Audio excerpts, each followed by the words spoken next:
তারেক রহমান 2024-এর সেপ্টেম্বরে বলছিলেন ফ্যামিলি কার্ডের কথা। সেখানে বলছিলেন এই কার্ড যাদের হাতে থাকবে তাদের প্রত্যেককে মাসে মাসে খাবার আইটেম দেওয়া হবে।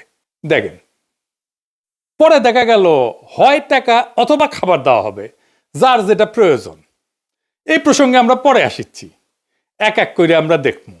তো কি দেওয়া হবে? তাহলে ফ্যামিলি কার্ডের আওতায় প্রত্যেকটা পরিবার মাসে 2000 থেকে 2500 টাকা অথবা সমমূল্যের খাদ্য সহায়তা পাবে। তবে খাদ্য সহায়তা কি পাবে সেটার ব্যাপারে বিএনপির নেতাদের বক্তব্য আছে, আমরা ওইটা দেখব। আমরা ওইটা দেখে খাবারের হিসাবটা করে নেব। এই সহায়তার নগদ অর্থ হিসেবে অথবা নির্দিষ্ট খাদ্যপণ্য যেমন চাল, আটা, ডাল, ভোজ্য তেল, এটা হিসেবে দেওয়া হয়ে যেতে পারে। তো আমরা এই যে এটার একটা হিসাব কেজি ধরে করে দিছে এক বিএনপির নেতা, আমরা সেটা দেখেই হিসাব করব। এতে একটা পরিবারের খাদ্য চাহিদার একটা বড় অংশ নিশ্চিত হবে বলে তারা মনে করে আর কি। টাকাটা আসবে কিভাবে? ওইখানে বলা হয়েছে যে বর্তমান রাজস্ব এবং ব্যয়ের কাঠামোর মধ্যে বরাদ্দ এবং ব্যয় ব্যবস্থাপনা দক্ষতা বাড়ায়, দুর্নীতি অপচয় কমানোর মাধ্যমে প্রয়োজনীয় রাজস্ব সাশ্রয় সৃষ্টি করিয়া এটার বরাদ্দ করা হবে। এটা বিএনপির তারেক রহমানের উপদেষ্টারই লেখা, এটা দেখেছেন। তো কাদের দেওয়া হবে এই ফ্যামিলি কার্ড? সবাই পাবে, এটা সার্বজনীন, মানে দেশের সবাই।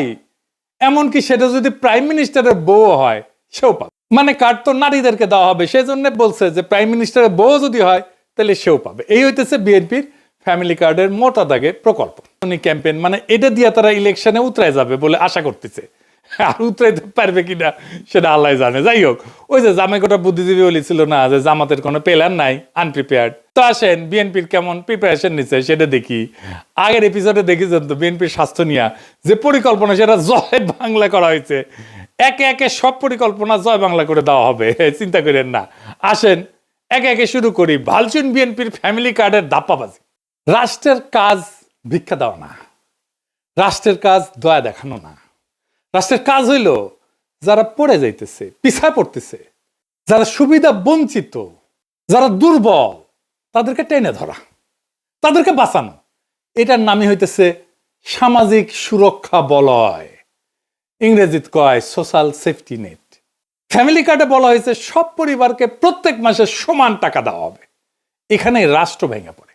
রাষ্ট্র কোনো তো এটিএম মেশিন না যেখান থেকে টাকা বেরোবি। রাষ্ট্র কোনো ডিস্ট্রিবিউশন সেন্টারও না, এটা বিতরণের কাউন্টারও না। রাষ্ট্র হইল মরাল অথরিটি, নৈতিক কর্তৃত্ব। রাষ্ট্রকে সিদ্ধান্ত নিতে হয় কে সবচেয়ে বিপদে, কে আজীব ধৈর্য পড়বে, কে সবচেয়ে দুর্ভাগ্যের মধ্যে আছে, কে পিছায় পড়ছে, কাকে না ধরলে সমাজ ভেঙে যাবে, কাকে না বাঁচাইলে চলবে না। ফ্যামিলি কার্ড বলে এই বিচার আমি করব না, সবাইকে সমান দিতে হবে সমাজতন্ত্র। এইটা হইতেছে পলিসি ফেলিয়ার, মরাল কোলাপস, নৈতিক পতন। এই যে সামাজিক সুরক্ষা বলয় বা সোশ্যাল সেফটি নেট, এটার মানেটা আসলে কি? এটার মানে হইতেছে যে নির্দিষ্ট গোষ্ঠীর জন্য সহায়তা। এটা হইতেছে সবচেয়ে যার বেশি প্রয়োজন সে পাবে সাহায্য। এটাকে বলে ভালনারেবল ফোকাসড পলিসি। তো ভালনারেবল কারা? যারা দরিদ্র, কর্মহীন, অসুস্থ, বয়স্ক, দুর্যোগে ক্ষতিগ্রস্ত অথবা পঙ্গু হয়েছে, আহত হয়েছে, তারা। এদের ঝুঁকি কি এক? না। তাহলে সাহায্য কেন এক? তাহলে ফ্যামিলি কার্ড কি করে? এইটা অসাম্যকে, বৈষম্যকে ঢাইকা দেয়।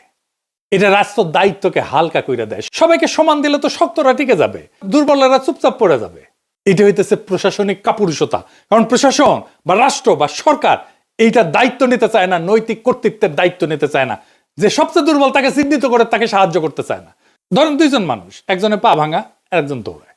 তো রাষ্ট্র যদি দুইজনকে সমান জুতা দেয়, এটা কি সাম্য হইল? এটা তো বৈষম্য, এটা তো জাস্টিস না, এটা তো ন্যায় বিচার না, এটা ইনসাফ না। এই যে তিনজন দেখেন, এই ছবিটা দেখেন, বিখ্যাত ছবি, আপনারা দেখছেন, তিনজন খেলা দেখিচ্ছে, তাই না? তিনজনের পায়ের নিচে একই সমানের বাক্স দিলে তৃতীয় জন খেলা দেখতে পারবে না। প্রথম জনের পায়ের নিচে তো বাক্সের দরকার ছিল না, ছিল কি? ও তো এমনি দেখতে পাচ্ছে। আর তৃতীয় জনের পায়ের নিচে, মানে বাচ্চাটার পায়ের নিচে দুইটা বাক্স দরকার ছিল। এটাই জাস্টিস। দ্বিতীয় জনের পায়ের নিচে একটা বাক্স, এটাই জাস্টিস। এটাই রাষ্ট্র করে। ফ্যামিলি কার্ড ঠিক এই অন্যায়টাই করে, তিনজনের পায়ের নিচে সমান বাক্স দিছে। তাইলে এই ফ্যামিলি কার্ড চালু হইলে যারা সবচেয়ে দুর্দশাগ্রস্ত, যাদের সবচেয়ে জরুরি প্রয়োজন, সেই মানুষ অদৃশ্য হয়ে যাবে। তারা কাগজে থাকবে, বাজেটে থাকবে, কিন্তু বাস্তবে থাকবে না। টাকা সবার মধ্যে সমানভাবে ছড়ায় পড়বে। তাহলে টাকার প্রভাব শূন্য হয়ে যাবে। টাকা তাহলে কাকে সাহায্য করতেছে? এই যে পুঁজিবাদী সমাজ, এটার তো সমস্যা হচ্ছে যে টাকা মাঝে মাঝে কিছু সেন্টারে জমা হয়ে যায়, কনসেন্ট্রেটেড হয়, কেন্দ্রীভূত হয়ে যায় কিছু মানুষের হাতে। সেটা জনকে রিডিস্ট্রিবিউট করতে, পুনর্বন্টন করতে হয়, রিডিস্ট্রিবিউট করতে হয়। দেখছেন না, ইসলামে জাকাতের ব্যবস্থা আছে, প্রত্যেক বছর এইটা বন্টিত হয়। যার কাছে বেশি টাকা তাকে দরিদ্র মানুষের মধ্যে বিলাই দিতে হবে। রাষ্ট্রের কাজ সবাইকে খুশি করা না, রাষ্ট্রের কাজ সবচেয়ে দুর্বলদেরকে বাঁচানো। যে সবাইকে সমান করে দেয় সে আসলে ঘোষণা করে আমি দুর্বলদের দায়িত্ব নিতে চাই না। সেই জন্যই বিএনপির ফ্যামিলি কার্ড এইটা দুর্বলদের বাঁচাবে না, দুর্বলদের দায়িত্ব নিতে চাইতেছে না সে, এটা মানবিক না, এটা রাষ্ট্রের দায়িত্ব থেকে পরিকল্পিত পলায়ন। এবার আসেন আমরা আর একটা জিনিস দেখি, বিএনপি বলতেছে যে বাসার কর্ত্রী বা head of the house hold নারী, তাকে দেওয়া হবে। Head of the house hold বলতে কি বুঝাইতেছে, মানে পরিবারের গৃহকর্ত্রী আর কি, এই নারীর নামে ইংরেজিতে লিখছে woman head of house hold. এখানে প্রথম সমস্যা হইতেছে পরিবারের সংজ্ঞা কি, কে এটা সংজ্ঞায়িত করবে? আমাদের সমাজে যৌথ পরিবার আছে এবং ছোট পরিবার আছে, যেটাকে নিউক্লিয়ার পরিবার বলা হয়, একই সাথে চলে। যে নারী, সে নারী তো কারো মা, সে একই সাথে কারো মেয়ে, কারো স্ত্রী, কারো শাশুড়ি, কারো পুত্রবধূ, কারো বোন। তাকে কোন পরিবারের অন্তর্ভুক্ত করা হবে? পরিবারের কোনো সংজ্ঞা বানানো তো সম্ভব না। এটা একটা ইমোশনাল অ্যাটাচমেন্ট। একটা পরিবারে কে কে থাকবে, কোন কোন সম্পর্ক থাকবে, কতদূর রক্ত সম্পর্ক পর্যন্ত পরিবারের ভিতরে থাকবে, তো এসব তো রাষ্ট্র বা সরকারি আমলারা এটা সংজ্ঞায়িত করে দিতে পারে না, বলে দিতে পারে না, ডিকটেট করে দিতে পারে না। এক এক পরিবার এক এক রকম হবে। দেখবেন কোন পরিবারে শাশুড়ি আছে, কোন পরিবারে মা আছে, কোন পরিবারে ভাই আছে, কোন পরিবারে বোন আছে। এই একটা ইস্যুতে তো ব্যাপক কারচুপি, দুর্নীতি হবে। একটা পরিবারের সব মেয়ে প্রত্যেকের নিজের নামে কার্ড বানাবে, এটা হবে। আমি কয়ে দিতেছি, লিখে দিতে পারেন। বাংলাদেশে বিয়ের পর অনেকে বাপের বাড়ি বা শ্বশুর বাড়িতে থাকে, তাদেরকে কি আলাদা আলাদা পরিবার গণ্য করা হবে নাকি একটা পরিবার গণ্য করা হবে? একটা পরিবারে এইভাবে অনেকগুলো কার্ড বানায়, সবগুলো থেকে টাকা রেশন নিজেদের অ্যাকাউন্টে পড়বে যদি সবাইকে দেওয়া হয়। তাই তো দিতে চায় তারা সবাইকে। এবার একটা ইন্টারেস্টিং জিনিস দেখি, এই যে বলছি যারা ভালনারেবল গ্রুপ, যাদের সবচেয়ে বেশি সাহায্য দরকার, তাদের কিন্তু অন্য সহায়তা দেওয়া হয়। সেটা কি বন্ধ করে দেওয়া হবে? বিএনপি কি সেটা বন্ধ করে দিবে? আসেন সেটা বুঝে দেখি। আমাদের সামাজিক সুরক্ষা কার্যক্রম কি কি আছে? আপনার নাম শুনেছেন অনেক, বয়স্ক ভাতা, বিধবা ভাতা, প্রতিবন্ধী ভাতা, তাই না?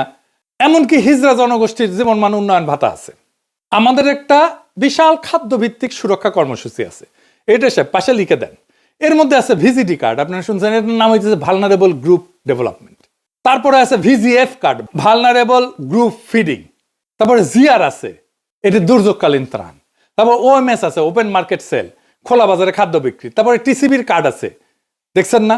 এটার মাধ্যমে ভর্তুকি দেওয়া হয়েছে, যে সমস্ত পণ্য সেটা দেওয়া হয়।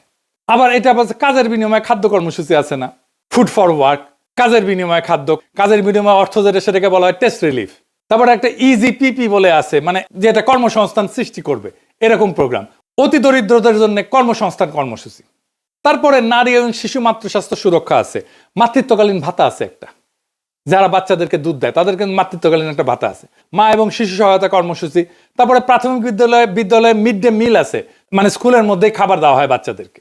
শিক্ষাভিত্তিক সুরক্ষা আছে, মানে প্রাথমিক এবং মাধ্যমিক স্তরে উপবৃত্তি আছে, মাদ্রাসা শিক্ষাদের উপবৃত্তি আছে, এবং বিশেষ এবং প্রান্তিক জনগোষ্ঠীর জন্য কর্মসূচি আছে। খুব চমৎকার চমৎকার কর্মসূচি আছে। যেমন ধরেন চা বাগান শ্রমিকদের সহায়তা কর্মসূচি। চা বাগান শ্রমিকরা কিন্তু খুবই দরিদ্র, অতি দরিদ্র। তাদের যে জীবনের যে কি কষ্ট আপনারা চিন্তাও করতে পারবেন না। আমি একটা ক্লিপ দেখাবো আজকে। তারপরে ধরেন বেদেদের জন্য, জেলেদের জন্য, হাওড় এবং চর অঞ্চলের জনগোষ্ঠীর জন্য আলাদা আলাদা ভাতা আছে, ক্ষুদ্র নৃগোষ্ঠীর জন্য উন্নয়ন কর্মসূচি আছে। তারপরে ধরেন বন্যা হইল, সেখানে দুর্যোগ, জলবায়ু ঝুঁকি ব্যবস্থাপনা, এইটার জন্য আবার আলাদা সহায়তা আছে।